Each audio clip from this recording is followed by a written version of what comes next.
दादू में सकावती ॾियारे के हवाले से प्रेस क्लब में मुख्य तकरीब मुनक़िद कई वई, जैमें शागिर्दनि उस्तादनि ऐं सिविल सोसाइटी के नुमाइंदनि वॾे अंग में शिरकत कई। उन हवाले से ॾिसूं था मुश्ताक शाहणी जी ही रिपोर्ट। ये सिंध जे सकाफ़त जो ॾींहुं आहे जेको असां क़ौमी ईद तौर मल्हायूं पिया ऐं न रुगो सिंध में मल्हाइजे थो पर अॼु दुनिया जा जेके बि सिंधी करोड़नि जे तइदाद में सिंधी रहनि था दुनिया में, वो हिन ॾींहं खे सेलिब्रेट कनि था ऐं काफ़ी सालनि खां वठी जेको आहे ख़ासि तौर ते डिसंबर जे पहिरें हफ़्ते में ही ॾींहुं ईंदो आहे ऐं असां उनखे पंहिंजी सकाफ़त टोपी अजरक ऐं पटका ॿधी असां उनखे सोणे नमूने सां असांजा नंढड़ा ॿार बच्चा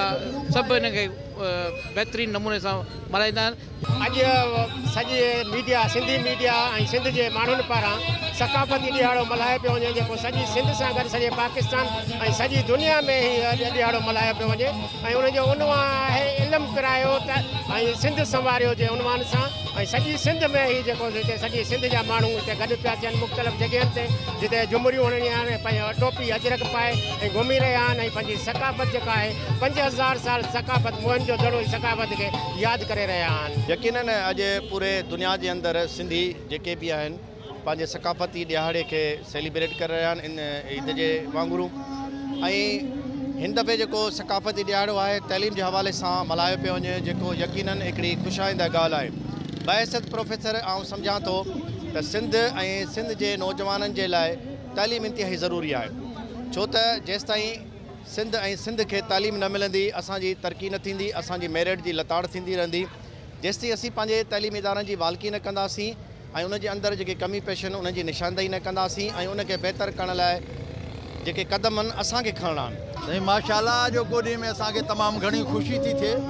जो असांजो सकाफ़ती ॾियारो आहे ऐं हिन सकाफ़ती ॾियारे में जेको आहे सो सॼी सिंध जेकी आहे जरकी पवंदी आहे, महकी पवंदी आहे, असांखे ॾाढी ख़ुशी थींदी आहे। ॿार बच्चनि में हिकिड़ो जोशो ख़रोश ॾिसूं था ऐं जेको आहे उनखां अलावा हीअ असांजी सकाफ़त ऐं असांजो कल्चर एॾो रिच आहे, एॾो ख़ूबसूरत आहे, अहिड़ा नया ख़ूबसूरत कलर आहिनि जो हिन मां सिंधी माण्हूअ जी पोढ़े जी ख़बर पए थी, सिंधी माण्हूअ जे अकुल ऐं फ़हम जी ख़बर पए थी, केॾी ख़ूबसूरत चिटसाली आहे। ऐं अहिड़े क़िस्म जा जेके ॾींहं आहिनि उन्हनि खे ईद जीअं मल्हाइण सां हिकिड़ो ॿियनि क़ौमुनि में इहो असांजो मैसेज थो वञे त सिंधी माण्हू जेके आहिनि पंहिंजे कल्चर सां एॾी मोहबत कनि था, पंहिंजी सकाफ़त सां एॾी मोहबत था कनि त यकीनन हू पंहिंजे धरती सां केतिरी मोहबत कंदा हूंदा।